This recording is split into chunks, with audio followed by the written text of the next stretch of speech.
started. So I'm going to start just by giving you a little bit of background.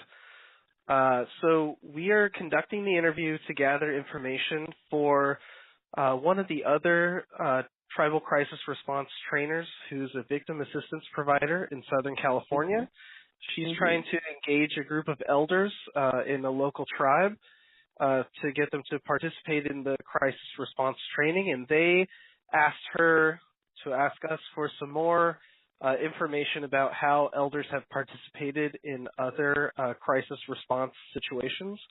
So they're looking for an effective way to engage the elders that they have down there, and they really wanted to hear kind of firsthand experience.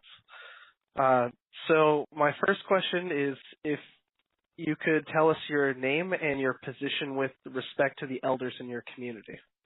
Okay, my name's Merilee Fisher, and I am the Elders Activities Coordinator for the tribe. I've been here 15 years.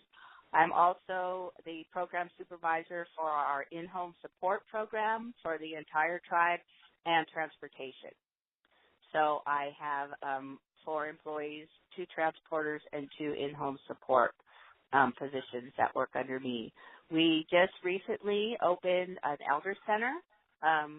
It's not on the reservation. It's in town. The tribe purchased a shopping center, and we were able to obtain a very nice space. So now I'm also overseeing an elder center for the tribal elders. That's great. So at NIJC, we're obviously aware of the rim fire, and we watched your video, and we've showed it to a few people. And we would like to know if you could share a little more about how you got your elders to participate in crisis response during that crisis. Sure. Well, we basically do crisis response all the time. It's an ever daily, monthly routine thing. And basically, the one thing, it's important that you know your population of elders and they know you, and that they know all of the entities that would, in a crisis, be working with them. So we are sure to be sure that they know who, the tribal fire or the fire are. We have established relationships with CHP, the Sheriff's Department, the District Attorney, the Forest Service, Red Cross, on an ongoing basis, so that when there is a crisis, they know who these people are that may be coming in, that who they're talking to, and that they trust, because with tribes and elders, trust is a huge issue. So it's very important that they know who's coming in, who they're dealing with, and who they're talking to, but also that they are educated on, a weekly, monthly basis on what to do and what's going to happen if there is an emergency, or if the power goes out. By staff, they're assigned to a group of elders. So the first thing we would do is establish what the crisis is and what their needs are. And if they're educated on who they call, what's going to happen, then all of that's taken care of. And then if we need assistance from fire, CHP, Housing Authority, EPA, we can just call up and say, hey, this is Merilee. They know me and I know them. So that is crucial, is having already established relationships with all of the entities in your community that you may need during a crisis. So for instance, with the rim fire, we've had a lot of this in place to where we established that in an evacuation, many of our elders weren't going to leave their homes. That was not an option. So basically, we had to assure if power outages, say who had what in their homes to stay in their homes.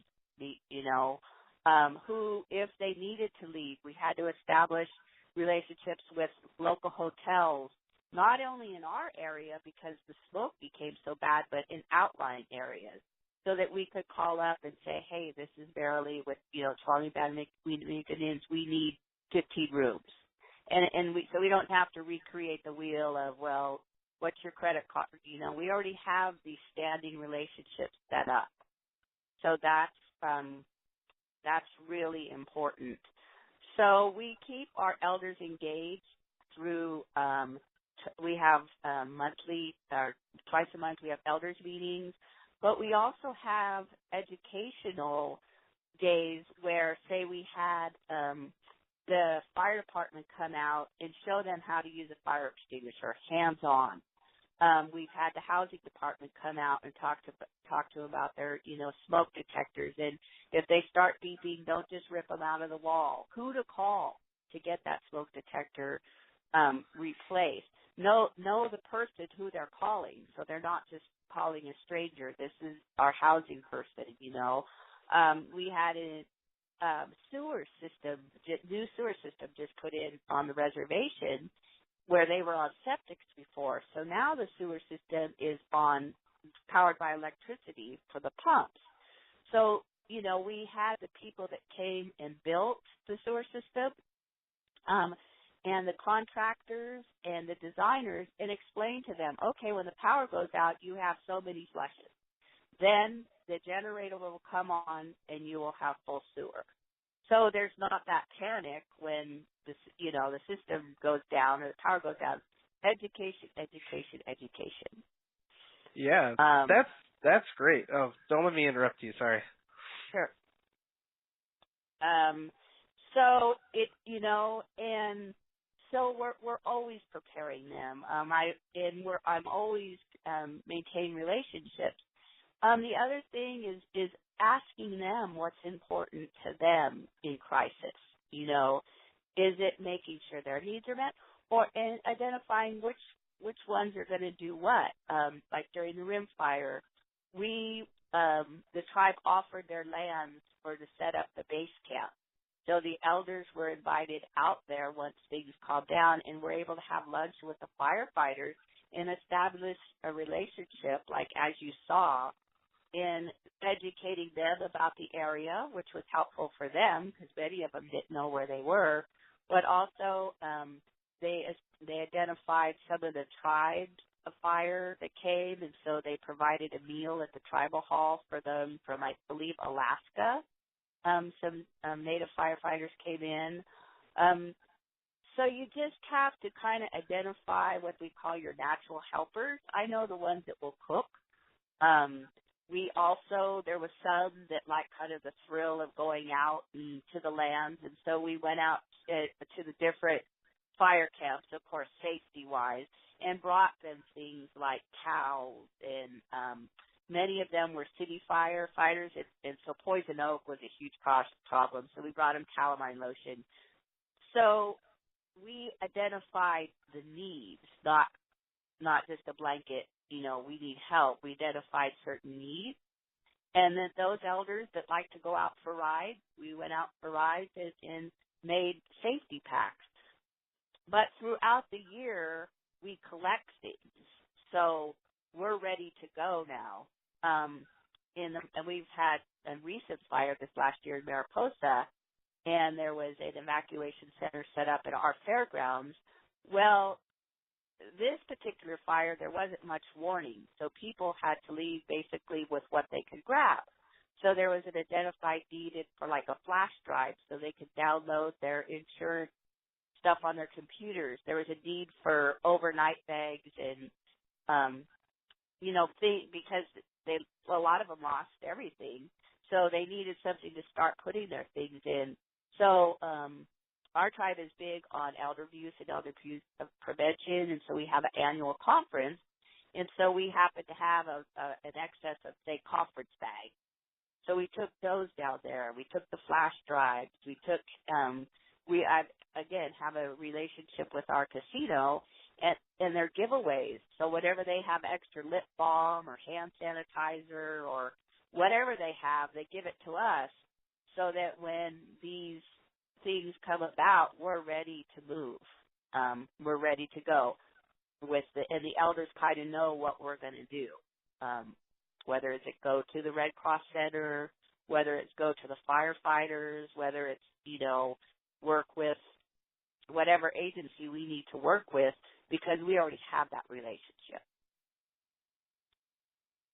That's great. So it sounds like it's a lot of being able to identify your issues, educating your elders, and really being aware of each person in your population and kind of what kind of activities they want to engage in, so that you can kind of match what they do best with some of the needs that you have during crisis. That's really great. Yeah. What were if any, perceivable benefits that you saw from having the elders participate? Oh, well, just their sense of pride of what they've been able to give back to the community, their feeling of usefulness. A lot of times, these tribes get caught up in their business and their casinos and their money, and they kind of forget the knowledge and the wisdom that the elders have, and they're the holders, so they're the keepers of that. And so, for saying, when after the rim fire, we already had a relationship established with the Forest Service and all of these contractors, so we were able to go out to some of the burn sites. And during the fire, many of the historical areas in some of where some of the natives had settled, there was grinding rocks. They found arrowheads, and the elders were able to go out and speak to them about that and the importance of either covering it back up or keeping it safe. So none of that was bothered. None of that was kept. But only they would know to be able to go out and identify that and talk about the importance of that. They also were able to go out with, we established a relationship with a resource management company who's now going out and clearing some of the areas for, prevention. So they were able to go out and have lunch and see what's being done to preserve and the importance of that. Even though fire for years, many years was seen as needed to be done to preserve it for regrowth, but also the aspect of companies going out and clearing the forest and what identifying what plants and what are native plants and what are the uses of those plants. That's knowledge that they have. So respecting that and bringing that out to them is just so important, and on a continued basis. You just don't wait for a disaster to happen. You just keep that going all the time for them, and then that develops an interest in many areas. So that's just been ever so important. Yeah, it seems like the continued education and some of these, maybe, having the elders come and have lunch with some of these people and have kind of a less formal setting where it's not one side, giving a lecture to the other side. It's really kind of a coming together and a sharing and getting to know everyone as people and understanding what their motivations are. And I also didn't think about the fire prevention people as people we need to be interacting with as well, in terms of they could be clearing out plants or anything else that's around that, the elders, they have unique knowledge of those things, and they're the people who are uniquely equipped to kind of engage with those people and make sure that everything is respected. Right, and they many of them and their ancestors have hunted and gathered on these lands, and they know what's going on out there. They know what's out there, and so just their knowledge and that understanding. But it takes time, and it might take a few times to bring these people in, either bring the people to them or bring them to the people. it's just having those relationships. So when it's time, they could say, "Oh, hey, so and so," or "Yeah," and sometimes it's just over lunch. Sometimes it's over coffee. It doesn't always have to be a really regimented, like you said, lecture. It could just be, "Hey, we have the fire captain stop by for lunch on a weekly basis. Hey, what's going on?" Or so at a time of crisis, all of that red tape is kind of cut through. We make sure that all our staff and elder, we have ID and badges so that, they know who we are. So if we come into, say, an area where the road's closed or it's evacuated and we need to get in there, they know who we are and what we're doing. We know what elders maybe are more fragile, ones that maybe have certain needs. So we also have to prioritize that, because if the elders and the tribal of the community know that we're going to take care of them and we can identify who they are, they're going to be a lot less in crisis mode. That they're going to say, "Okay, Kelly's going to call me. They're going to get me out of here," or they know I'm not leaving. So we go down the line with that. Also, another really important thing we did is when there is a crisis, we had them explain the 911 system, because it's really different calling from landlines, and so many people are going through cell phones. And so the order of how, when the calls are taken, maybe the time it's going to take, because we are in a rural area, and maybe where it's best to maybe call, if there's a fire, to first call our own tribal fire, because they're going to be able to get there quicker. Whereas if they need an ambulance, it's probably going to be better to call 911 on your landline than your cell phone, or how the matrix of getting help works. And that, that may seem not, really important, but it is a time of crisis. It is. They need to know who to call, because they have their own tribal fire and their own tribal security. But there's something that they're going to have to call out into, the CHP or California, the Cal Fire for. So giving them that information of who to call, maybe to avert a crisis, is also really important. Yeah, because during a crisis, you don't want to be, going over an entire list of phone numbers and saying, which one do I think is best? Right. You really want to have that information so you can act instantly and say, here's my few numbers I can call, and then go from there. Right. Another important thing that you brought up is that you said that it can take time in getting people out and having them talk to people a few times to really build those relationships. And I'm not sure if you have any elders in your community that were reluctant to participate, but if you did, can you speak to how you were able to engage more reluctant elders? Sure. Again, it's just talking to them and respecting their reluctancy. Don't push, don't just respect what their needs are, respect what their issues are. Don't come in and tell them what they're going to do. Ask them what they need. Make sure that you've had the built the relationship that if, say, the sheriff's department needed to come in, or if the fire department come in, that they know those people, or identify who that person respects in their community. I might need, not everybody likes me.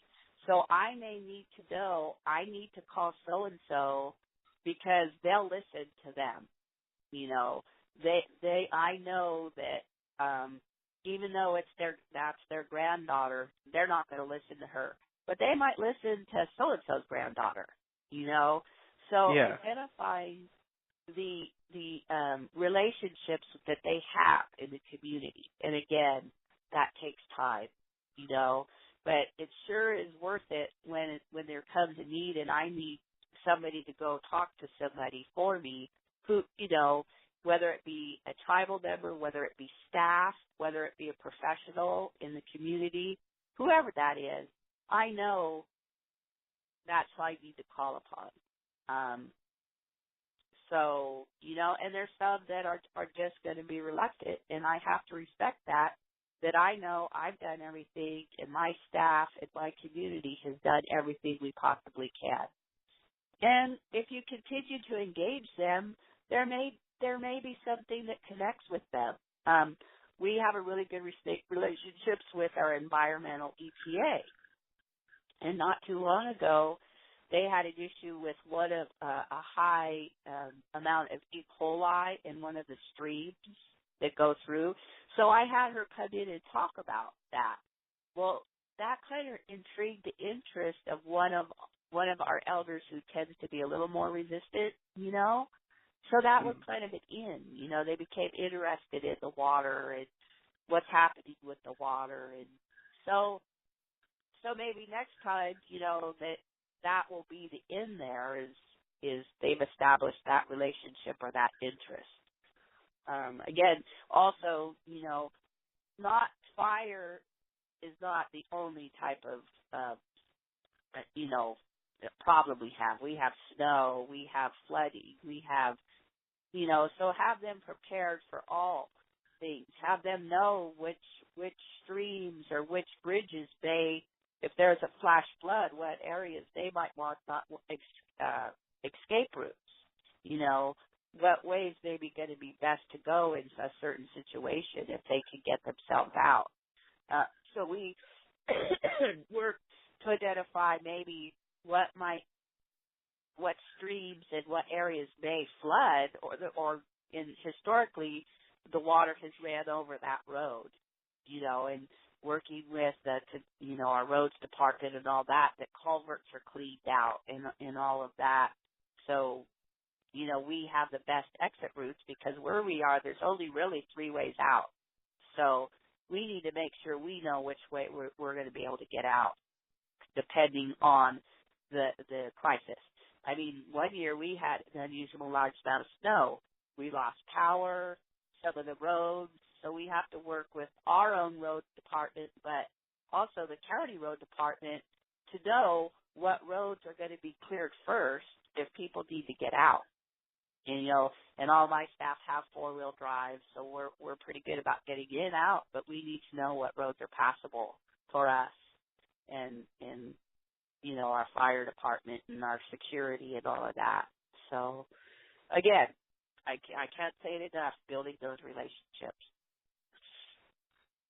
That's great, and yeah, you've talked about how by building those relationships that you kind of identify what people are interested in, what they have unique knowledge of, what kind of skills that they are able to employ in the community in a time of crisis. And one of the questions that I had was, that's one way that you identify a task that elders engage in, but are there any other ways that you identify the tasks that you want your elders to be engaged in? I look at their, the work history, the things they did.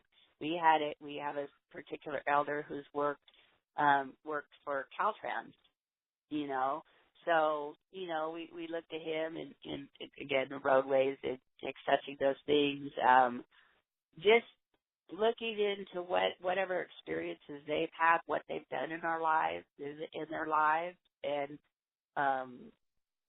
who they know, who they've met. So just engaging him in that, aspect, or thinking, for some of them, just like thinking, okay, so putting them in charge and collecting the emergency response things throughout the year, having them think about, the different things that we may need in a crisis. And now that we have the Elder Center, we can kind of stockpile these things, but we're always thinking about that battery, We have a bus, a 32-passenger bus, and so we were just talking about the things that we think would be important to have on this bus to use.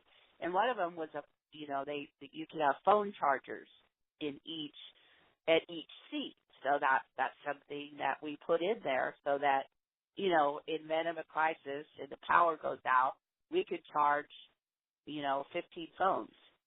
I mean, so always engaging them in their ideas about things and everything you do, what we're going to do this. So what do you think we need here? And sometimes, and it was great. Some of our elders are getting new homes through 184, the loan program. So some of them are getting new homes. And, they say, oh, we'll have central heat and air, and we'll put in a propane wood stove. And they're saying, no, we want a wood stove because if the power goes out, we want to be able to stay warm and cook. Engage them in what they want. Don't tell them what they think they should have. What do you want? And you'll be a lot more successful. Yeah, no, that's great. It sounds like they're thinking ahead on what's going to come. Yes, they've had to survive. They know what's important, just preparing them with food, with water, with what they need to do, and that we're, help's going to be there, and they know who's going to come knocking in at their door. That person's going to be let in because they know who they are. So, yeah.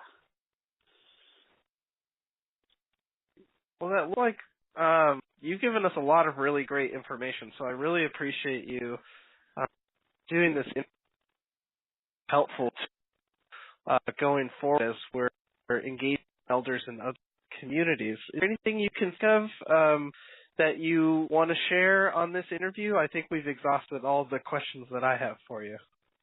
Yeah. No. And when you're, it's just the people, when you're employing people, having the right people, having the personalities, but you have to have a people that are going to get along and work together.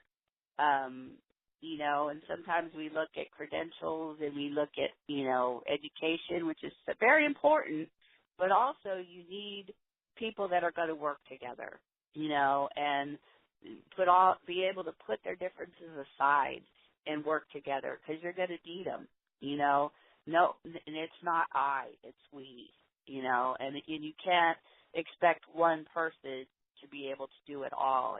It takes everyone. It takes a team.